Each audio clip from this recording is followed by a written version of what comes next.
এইটা লতি চিংড়ি না রে ভাই, আমার কাছে এক থালা সুখ। আপনাদের কারো বাসায় যদি আমার দাওয়াত থাকে, আমার জন্য শুধুমাত্র এই লতি চিংড়িটা রান্না করে দিবেন। পরানটা ভরে তৃপ্তি সহকারে ভাত খেয়ে চলে আসবো। এত মজা লাগে আমার কাছে এই লতি চিংড়িটা। আমি কাঁচা মাছ দিয়ে রান্না করি একেবারে নামে মাত্র মশলায়।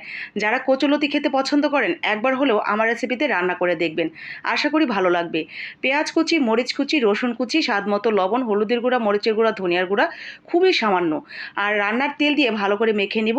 দিয়ে দিব কিছুটা ছোট ছোট চিংড়ি, বড় চিংড়িও দিতে পারেন আপনার হাতের কাছে যেটা থাকবে। চিংড়ি দিয়ে ভালো করে মেখে নিয়েছি। এরপরে লতিগুলো দিয়ে মাখামাখি করে অল্প একটু পানি দিয়ে দিব, খুব বেশি পানি দিব না।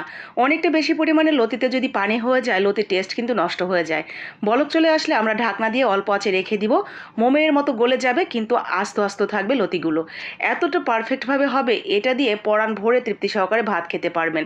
অন্য কোনো কিচ্ছুর দরকার নেই। আর এই লতি চিংড়িটা একটুও গলায় ধরবে না। একদিন ট্রাই করে দেখতে পারেন, আশা করি আপনার কাছে বেশ ভালো লাগবে।